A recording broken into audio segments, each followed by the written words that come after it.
Hello everyone, Radhe Radhe. कैसे हो आप सब लोग? मैं भी बहुत अच्छी हूँ, आप सब लोग भी बहुत ही अच्छे होंगे। तो आज के दिन की शुरुआत ना मैंने वैसे तो कड़ी पत्ता और अपनी ब्लैक कॉफ़ी के साथ ही की थी, बट वो शूट नहीं कर पाई आज। इतनी भयंकर वाली बारिश हो रही है हमारे यहाँ पर, और आप सबको पता है मेरा किचन जो है वो टट्टर के पास है। दोनों टट्टर मेरे किचन के बाहर ही हैं, तो पूरे दिन ना बारिश चल रही है ना। तो सुबह के टाइम बहुत तेज़ वाली बारिश थी, पानी बहुत ज़्यादा था, तो मुझे ध्यान ही नहीं रहा कि मैं जो पी रही हूँ वो मुझे शूट भी करना है, तो रह गया। बट आप लोगों को मैं बता दे रही हूँ क्योंकि आप लोगों को पता तो है ही कि मैं ब्लैक कॉफ़ी ले रही हूँ। तो आज का जो ब्लॉग है ना वो सीधे ब्रेकफास्ट की जो मैं तैयारी कर रही थी ना वहाँ से शुरू है।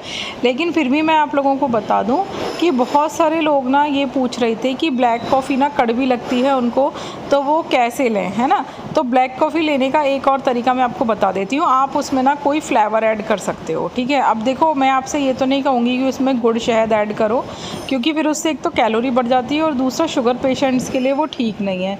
तो आप उसको कैसे ले सकते हो जिससे कि आप ना उसके लिए उसका फ्लेवर आपको अच्छा लगे और उसका कड़वापन दूर हो जाए। तो विनीता जी जो हैं सब्सक्राइबर, इसी फैमिली में से हैं, यूट्यूब वाली, उन्होंने एक सजेशन दिया, बहुत ही अच्छा, मुझे अच्छा लगा। मैंने सोचा आप सब लोगों तक शेयर करूं। वो ब्लैक कॉफ़ी उनको भी बहुत ज़्यादा कड़वी लगती है, तो वो उसमें कूट करना एक इलायची डाल लेती हैं और फिर अपनी ब्लैक कॉफ़ी तैयार करती हैं। तो इससे उनका फ्लेवर अच्छा हो जाता है।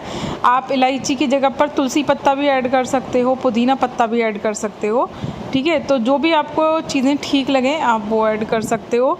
तो बस इसके अलावा और कुछ भी चीज़ ऐड मत करना, अदरवाइज़ ना जो कॉफ़ी है ना उसकी जो प्रॉपर्टीज़ हैं वो चेंज हो जाएंगी। तो ऐसा मत करना, अपने हिसाब से कुछ भी चीज़ उसमें ऐड कर लो। बस यही 3 चीज़ आप उसमें ऐड कर सकते हो कॉफ़ी में, या तो इलायची या तुलसी पत्ता या पुदीना पत्ता, ठीक है। तो आपको ना कॉफ़ी कड़वी नहीं लगेगी। वैसे तो खैर पीते पीते ना आदत हो जाती है, मेरे को भी स्टार्टिंग में लगती थी, बट जब आप ऐसी चीज़ों को पीने की आदत डाल लेते हो ना तो आपको सब कुछ ठीक लगने लगता है 2-3 दिन बाद। तो मैंने आपको एक ऑप्शन बता दिया, तो आप इसको भी ट्राई कर देख सकते हो। क्योंकि देखो, जो चीज़ें हमको यूज़ करनी है ना उनको यूज़ करने का तरीका हम बदल सकते हैं, बट हमें वो चीज़ें यूज़ तो करनी ही पड़ेंगी। और काफ़ी सारे लोगों का ना ये भी मैसेज आ रहा था कि मेरे को ना बीपी हाई रहता है, तो मैं कैसे ब्लैक कॉफ़ी लूँ, तो मैं ब्लैक कॉफ़ी ना लूँ तो क्या लूँ। तो देखो डियर, मैंने चैनल पर बहुत सारी वेट लॉस ड्रिंक बताई हैं, जो जिसको सूट करती है ना वही उसको लेनी है। ऐसा नहीं करना, देखो ड्रिंक बहुत सारी इसीलिए बताई जाती हैं क्योंकि हर ड्रिंक हर किसी को सूट नहीं करती। तो मैं चीज़ें चेंज करके लेती हूँ, लेकिन उसी हिसाब से जैसे मुझे सूट करती है मैं हमेशा आपको बता देती हूँ। लेकिन किसी को अगर कोई ड्रिंक सूट नहीं करती तो जो जैसे कि मैं चैनल पे और ड्रिंक बताती हूँ ना, तो आप उसको ले सकते हो। तो अभी कल जो वीडियो आएगी ना, यानी आज के दिन का ब्लॉग जो मैं अभी शूट कर रही हूँ वो वाली वीडियो कल आएगी। तो कल जो वीडियो आएगी उसमें मैं आपको एक और नई वेट लॉस ड्रिंक बता दूंगी जिसको सभी लोग ले सकते हैं, किसी भी मौसम में ले सकते हैं। और उसमें ना तो बीपी का कोई टेंशन, ना कोलेस्ट्रॉल का कोई टेंशन, ना शुगर का कोई टेंशन, सभी लोग उसको ले सकते हैं। तो बहुत ही बढ़िया है। तो आप कल के ब्लॉग में जो भी आप ड्रिंक देखोगे ना, आप उसको बनाकर ज़रूर लेना। और दिन में 2 बार आपको वेट लॉस चूरन ज़रूर लेना है, मॉर्निंग में आपको ड्रिंक ज़रूर लेनी है। इन सब चीज़ों को अगर आप फॉलो करना शुरू कर दोगे ना, आपका रुका हुआ वज़न फिर से कम होने लगेगा। मेरा भी ना वेट कम होना रुक गया था, बट मेरा वज़न फिर से कम होने लगा है। तो मैं आप लोगों को बता रही हूँ कि कैसे वो फिर से कम होने लगा है, ठीक है। तो एक तो ना आप लोग नाश्ते में पूछ रहे थे कि दीदी 7 दिन का डाइट प्लान बता दो जिससे कि हम वही चीज़ों को फॉलो कर सकें। तो देखो डियर, अभी आज के ब्लॉग में जो कुछ भी बन रहा है उसकी रेसिपी तो आपको दिख ही रही है। बाकी अब देखो 7 दिन में ऐसे खा सकते हो, जैसे मैंने आज पोहा बनाया तो पहले दिन पोहा, दूसरे दिन उपमा, तीसरे दिन काले चने, चौथे दिन रमास, 5वें दिन आप लोबिया खा सकते हो या फिर वाइट वाला मटरा खा सकते हो, छठे दिन आप उपमा खा सकते हो, और 7वें दिन आप खा सकते हो किसी भी टाइप का चीला बना के, जैसे कि सूजी चीला या बेसन चीला। तो ये आपका 7 डेज़ का मॉर्निंग ब्रेकफास्ट का ऑप्शन हो गया। देन दोपहर के लंच की हम बात करते हैं। दोपहर की लंच की जब बारी आएगी तो आप किसी दिन चावल, किसी दिन रोटी, और रोटी में भी आटे में बहुत सारी वैरायटी आती हैं, जैसे बाजरा, मक्का, जौ, ओट्स, ये सब चीज़ें ना आप बदल के, या फिर आप मल्टीग्रेन रोटी खा सकते हो। साथ में आप डेली बदल कर दाल ले सकते हो, ठीक है। जैसे कि एक दिन काली वाली दाल, एक दिन अरहर की दाल, एक दिन मूंग की दाल, एक दिन लाल मसूर की दाल, एक दिन आप चने बना सकते हो, एक दिन आप छोले बना सकते हो, एक दिन आप सोयाबीन बना सकते हो, पालक बना सकते हो, ठीक है। ऐसे बहुत सारी दाल हो गई, या फिर सब्जियां भी आप इसी तरीके से बदल बदल कर ले सकते हो। तो ये तो आप खुद ही सेट कर लोगे, ठीक है। तो इस तरीके से आपको लेना है। साथ में आपको एक प्लेट भर के सलाद ज़रूर खानी है, दोपहर को खाने में भी और रात को खाने से 10 मिनट पहले एक प्लेट भर के सलाद ज़रूर खानी है, ठीक है। और फिर आती है रात की बारी। इवनिंग के टाइम पर अगर आपको भूख लगती है तो आप ब्लैक कॉफ़ी ले सकते हो। उसके साथ आप एक मुट्ठी भरे हुए भुने हुए मखाने ले सकते हो, जिसको आप देसी घी में भून सकते हो, या फिर आप एक मुट्ठी भुने हुए चने खा सकते हो, या फिर आप एक मुट्ठी मूंगफली खा सकते हो। मूंगफली आप रोस्टेड भी खा सकते हो, और जो मसाले वाली मूंगफली आती हैं वो वाली भी खा सकते हो। तो ये बेस्ट ऑप्शन होते हैं। इसके अलावा आपको दिन में जब भी भूख लगे तब आप फ्रूट्स खा सकते हो, ठीक है। और रही बात रात के डिनर की, तो रात के डिनर में आप रोटी चावल मत खाना, इसको आप इग्नोर करना। मैं तो यही करती हूँ अपने वज़न कम करने को लेकर। रात को मैं खाती हूँ या तो भेल पूरी, या फिर दलिया, या फिर खिचड़ी। इन सब चीज़ों में आप खूब सारी वेजिटेबल्स ऐड कर सकते हो। आप ओट्स भी खा सकते हो, आप कोई स्मूदी बनाकर पी सकते हो, आप प्रोटीन शेक पी सकते हो, आप मूंग की दाल की खिचड़ी बनाकर खा सकते हो, हरी पालक वाली सब्जी डाल के। ये सब ना बेस्ट ऑप्शन होते हैं। और बहुत ज़्यादा ऑप्शन के पीछे मत भागना, वरना बहुत जितने ज़्यादा ऑप्शन ढूंढोगे, एक तो मेहनत उतनी ज़्यादा, और दूसरा जितने हम कम ऑप्शन रखते हैं ना अपनी वेट लॉस जर्नी में, जितनी कम से कम चीज़ों को हम खाते हैं उतना तेज़ी से ना हमारा वेट कम होता है। तो बहुत सारे ऑप्शन मत रखो। रात के टाइम पर दलिया खिचड़ी खाओ, भेलपूरी खाओ, या फिर कोई शेक ले लो, स्मूदी ले लो, सूप भी पी सकते हो, ठीक है। और दिन के टाइम पर आप रोटी दाल चावल खा सकते हो, दाल सब्जी दही भी ले सकते हो 1 कटोरी। तो इस तरीके से ना आप 7 डेज़ का अपना डाइट प्लान सेट कर सकते हो। और फिर इसी वाले डाइट प्लान को आप फिर से रिपीट कर लो, और फिर से रिपीट कर लो। तो इस तरीके से आपका डाइट प्लान ये चलता रहेगा, और आप इजीली अपना वेट कम कर सकते हो। इसके अलावा आप जब भी ब्रेकफास्ट लंच या डिनर करोगे उसके 45 मिनट्स के बाद, यानी 45 मिनट के बाद आपको वेट लॉस चूरन खाना है, जिसके लिंक मेरे डिस्क्रिप्शन बॉक्स में कमेंट में लिंक पूरे प्रॉपर दिए हुए हैं कि कौन कौन से चूरन आपको किस टाइम पर लेने हैं। प्रॉपर वीडियोज़ हैं, उनके लिंक से आप वीडियो को देखो, कैसे बनाना है कैसे खाना है सब कुछ आपको उस वीडियो में पता चल जाएगा, ठीक है। बाकी मैं आपको ब्लॉग में दिखा दूँगी वो चूरन जैसे मैं कैसे खाती हूँ। और अभी तो मेरे चल रहे हैं क्योंकि मैंने अभी तो बनाए थे ना, तो जब दोबारा से बनाऊँगी मैं नए, तब मैं आपको फिर से बता दूँगी, ठीक है। तो अभी मॉर्निंग में मैंने खा लिया पोहा, ठीक है। उसके बाद दोपहर के लंच में मैंने बनाया था काशी फल, ठीक है। सब्जियों को दाल को बदल बदल कर बनाओ। तो काशी फल आप सब लोगों को पता है कि बहुत ज़्यादा हाई प्रोटीन होता है।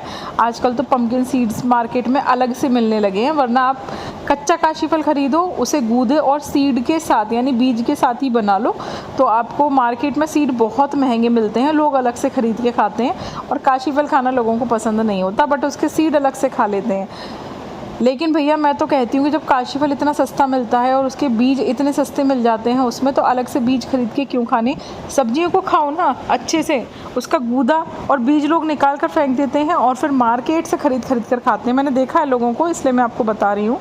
बट मैं तो उसका गूदा बीज सबके साथ काशी फल बना लेती हूँ।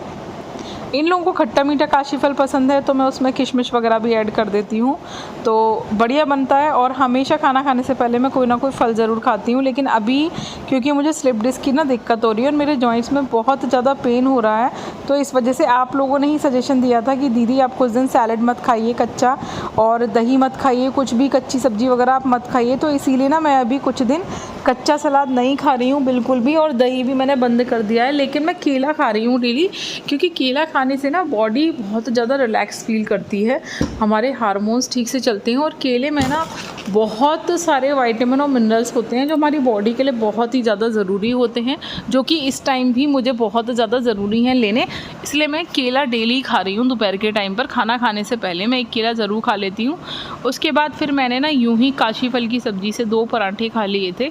अच्छा, हमारे यहाँ पर ना 3 दिन से नॉन स्टॉप बारिश चल रही है, रुकी ही नहीं रही। मौसम इतना ठंडा हो रहा है, और जब भी ऐसा ठंडा मौसम होता है ना, तो जो हस्बैंड लोग होते हैं ना, उन लोगों की डिमांड्स चलने लगती हैं कि बरूले बना दो, पराठे अच्छे लगने लगते हैं रोटी की जगह पर। गर्मी में हर कोई रोटी खाना पसंद करता है, बट जैसे ही मौसम ठंडा होने लगता है ना, तो सब लोग पराठे खाने लगते हैं। तो मेरे हस्बैंड को भी ना पराठे बहुत ज़्यादा पसंद है।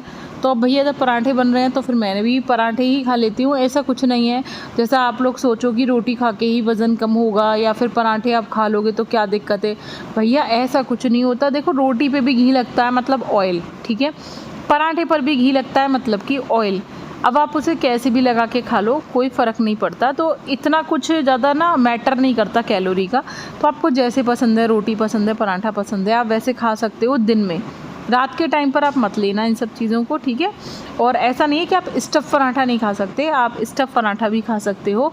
सब्जियों को भर के, सोयाबीन को भर के, आलू को भर के, जैसे भी आपको पसंद हो, पनीर वगैरह भर के आप स्टफ़ पराठा भी ले सकते हो मॉर्निंग में या आफ्टरनून में। रात के टाइम पर आप पराठा रोटी इग्नोर करना, बाकी की चीज़ें जो मैंने आपको बताई हैं आप वही सब कुछ खाना।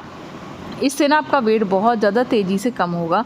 इसके साथ साथ आपको डेली आधा घंटा एक्सरसाइज करनी ही करनी है। वो आप चाहे किचन में स्लैब से एक्सरसाइज करो जैसे कि मैं आपको वीडियोस में दिखाती हूँ, या फिर आप बेड पे लेट कर एक्सरसाइज करो। अगर मेरी तरह आपकी कंडीशन है कि आपको स्लिप डिस्क है और बहुत ज़्यादा एक्सरसाइज करने में आपको दिक्कत है तो आप बेड पर लेट कर एक्सरसाइज करो। बट एक्सरसाइज ना करनी ज़रूर है कैसे भी। एक तो कैलोरी कम होती है, कैलोरी बर्न होती है हमारी। दूसरा हमारी बॉडी ज़्यादा फ्लेक्सिबल बनती है, कैलोरी भी बर्न होती है इससे। तो एक्स्ट्रा फैट जो है वो धीरे धीरे करके बर्न होता है। और ये मत सोचना कि लेट कर अगर हम एक्सरसाइज कर रहे हैं तो बॉडी पे इफ़ेक्ट नहीं पड़ेगा, ऐसा कुछ नहीं होता। लेट के भी एक्सरसाइज करने से बॉडी पे उतनी ही कैलोरी बर्न होती है और उतना ही इफ़ेक्ट पड़ता है। हर तरीके की एक्सरसाइज बॉडी पे असर डालती है। अगर आप स्टैंडिंग एक्सरसाइज करोगे वो भी असर डालेगी, लेट कर एक्सरसाइज करोगे वो भी असर डालेगी, बैठ कर करोगे वो भी असर डालेगी, खड़े होकर करोगे, स्लैब के सहारे, दीवार के सहारे करोगे, कुर्सी पे बैठ के करोगे, हर एक्सरसाइज असर डालती है बॉडी पे। बस कंडीशन डिपेंड करती है आपकी बॉडी के ऊपर कि आपको कंफर्टेबल कैसे हो रहा है एक्सरसाइज करने में। कुछ लोगों को कूंदा फांदी करने में कोई दिक्कत नहीं है, कुछ लोग कूंदा फांदी नहीं कर सकते, उनकी बोन्स वीक होती हैं तो वो ईजीली धीरे धीरे वाली एक्सरसाइज करते हैं। तो जैसे आपको एक्सरसाइज सूट करे आप बिल्कुल वैसे एक्सरसाइज करना। दूसरे को देखकर अपनी बॉडी पर कोई भी एक्सपेरिमेंट मत करना, अपनी बॉडी की कंडीशन को समझो। आपको अपनी बॉडी से फैट और बीमारियों को दूर करना है, ना कि दूसरों की नकल करनी, ठीक है। तो आपकी बॉडी जैसे सूट करती है, जैसे आपकी बॉडी को कंफर्टेबल फील होता है एक्सरसाइज करने में, वॉक करने में, वैसे आप करो। ज़बरदस्ती अपनी बॉडी के साथ हमको नहीं करना चाहिए। अगर हम खुद ही अपनी बॉडी को नहीं समझेंगे तो फिर बॉडी हमको कैसे समझेगी, इस चीज़ को समझो। अब आप लोग सोच रहे होंगे ये क्या बॉडी बॉडी बोल रहे हो, बॉडी और हम क्या अलग अलग हैं? बिल्कुल आप और बॉडी अलग अलग हो। आपके अंदर जो हो आप वो हो एक आत्मा, ठीक है, वो आप हो। लेकिन ये जो बॉडी आपको ऊपर से भगवान ने दी है, जो शरीर आपको भगवान ने दिया है ना, इसकी केयर करना आपकी जिम्मेदारी है। तो आप जो हो वो अलग हो और ये बॉडी यानी ये शरीर अलग है। तो दोनों की केयर अगर आप अपने मन का मतलब मन वही शरीर से जुड़ा हुआ होता है। अगर आप अपने आप को पहचानोगे ना ठीक से तो, और आप इस चीज़ को समझोगे कि ईश्वर ने हमें जब नीचे भेजा तो सिर्फ ये शरीर देकर भेजा, इसके अलावा कुछ भी नहीं दिया। तो हमें जीवन में कभी कुछ करना है नहीं करना, लेकिन हमें इस शरीर की रक्षा बहुत ज़्यादा करनी है, इस शरीर को स्वस्थ करना है और जैसा हमें ईश्वर ने दिया है वैसा ही बनाए रखने का पूरा प्रयास करना है। इसके अलावा सब कुछ हमने इस धरती पर आकर कमाया है और इस धरती पे ही वो छूट जाना है। तो कुछ करो मत करो, अपने प्राणों से ज़्यादा शरीर की रक्षा करो, ठीक है। तो बस आज की वीडियो में मैं यही कहूँगी। रात को मेरे लिए वही काशी फल की सब्ज़ी बच गई थी और पतिदेव और हनु के लिए मैंने सूखे आलू की सब्ज़ी बना दी थी। तो मैंने तो नहीं खाई थी, मैंने तो काशी फल ही खाया था।